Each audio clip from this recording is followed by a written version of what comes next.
बिहार की राजनीति में कहावत है, यहाँ सरकारी दिल्ली से नहीं बल्कि जातियों की गढ़ी से बनती और घिरती है।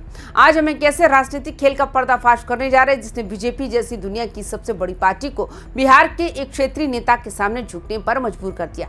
सोचिए, जिस नेता के पास 2025 के विधानसभा चुनाव में सिर्फ 4 विधायक आए, जिस नेता की पार्टी का बीजेपी में विलय करने का पूरा दबाव बनाया गया, आज उसी नेता के लिए बीजेपी अपने ही एमएलसी का इस्तीफा दिलवा देती है। क्यों? क्योंकि बात सिर्फ एक कुर्सी की नहीं, बात है बिहार के उस 4% वोट बैंक की जो अगर खिसक गया तो बड़े बड़े की सत्ता हिल जाएगी। आज हम रिकॉर्ड करेंगे उपेंद्र कुशवाहा की प्रेशर पॉलिटिक्स और जानेंगे कि आखिर क्यों दिल्ली से आए एक फोन कॉल ने बिहार बीजेपी के अंदर भूचाल ला दिया। वीडियो को अंत तक जरूर देखिएगा क्योंकि बिहार की असली राजनीति का गणित इस वीडियो में छिपा है।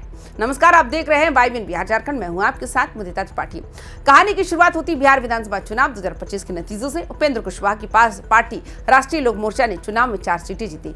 इन 4 में से एक विधायक खुद उनकी पत्नी स्नेहलता कुशवाहा है। चुनाव के तुरंत बाद बिहार के सियासी गलियारों में अफवाहों का बाजार गर्म हो गया कि चर्चा थी कि आरएलएम के बाकी 3 विधायक टूट सकते हैं। पर्दे के पीछे से बीजेपी की ओर से भारी दबाव बनाया गया कि उपेंद्र कुशवाहा अपनी पार्टी का विलय बीजेपी में कर ले। लेकिन उपेंद्र कुशवाहा सियासत के पुराने खिलाड़ी हैं। उन्होंने साफ कह दिया, विलय तो किसी कीमत पर नहीं होगा। कुशवाहा मजबूती से अड़े रहे और यही से शुरू होता है असली मास्टर स्ट्रोक। कुशवाहा ने न सिर्फ अपनी पार्टी बचाई बल्कि बीजेपी के सामने एक ऐसी बिसात बिछाई जिसमें बीजेपी को हर हाल में उनके मन मुताबिक चाल चलनी पड़ी। अब आते हैं उस मुद्दे पर जिसने बिहार की राजनीति में सबसे ज्यादा सुर्खियां बटोरी, उपेंद्र कुशवाहा के बेटे दीपक प्रकाश। दीपक प्रकाश बिहार में मंत्री बन गए, लेकिन पेच ये था वो ना तो विधानसभा के सदस्य थे और न ही विधान परिषद के। कानून के मुताबिक बिना किसी सदन का सदस्य बने कोई भी व्यक्ति सिर्फ 6 महीने तक ही मंत्री रह सकता है। कुशवाहा ये बात जो थे भली भांति जानते थे, उनके बेटे का मंत्री पद जा सकता है, लेकिन उन्होंने अपने बेटे से इस्तीफा नहीं दिलाया। इसके विपरीत उन्होंने डंके की चोट पर सार्वजनिक तौर पर कह दिया, दीपक प्रकाश 2-4 महीने के लिए नहीं बल्कि 2030 तक पूरे कार्यकाल के लिए मंत्री बने हैं और वो सिर्फ हमारी पार्टी की मर्जी से नहीं बल्कि एनडीए की सहमति से बने हैं। मामला जब सुप्रीम कोर्ट की दहलीज तक पहुंचा तो दीपक प्रकाश का कॉन्फिडेंस देखने लायक था। उन्होंने बेबाकी से कहा कि सरकार जवाब देगी, मैं संविधान के प्रावधानों और एनडीए के नेताओं के आशीर्वाद से मंत्री पद पर हूं। अब सवाल था कि दीपक प्रकाश को एमएलसी कैसे भेजा जाए। यही काम आई उपेंद्र कुशवाहा की प्रेशर पॉलिटिक्स। दरअसल कुशवाहा जानते हैं कि बिहार में लव कुश यानी कुर्मी कोयरी कुशवाहा समीकरण बीजेपी के लिए करो या मरो की स्थिति है और इसका असर दिखा। बीजेपी आलाकमान को झुकना पड़ा।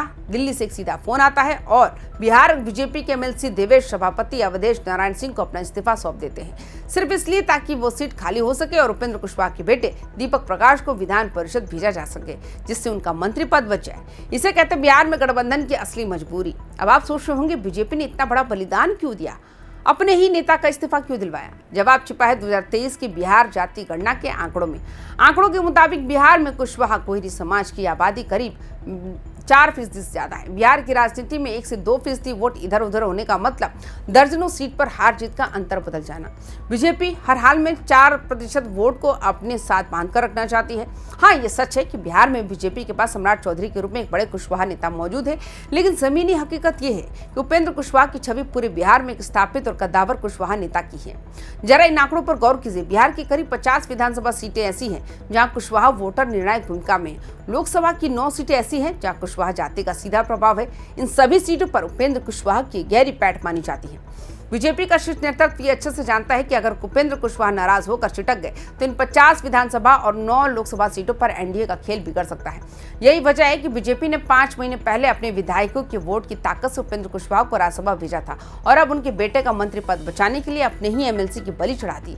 तो निष्कर्ष क्या निकलता है? राजनीति में कोई किसी का सगा नहीं होता और न ही कोई फैसला सिर्फ भावनाओं में लिया जाता है। बीजेपी का उपेंद्र कुशवाहा पर यह मेहरबानी कोई आसान नहीं है, बल्कि 2029 के लोकसभा और आगामी भविष्य की राजनीति का एक पक्का इन्वेस्टमेंट है।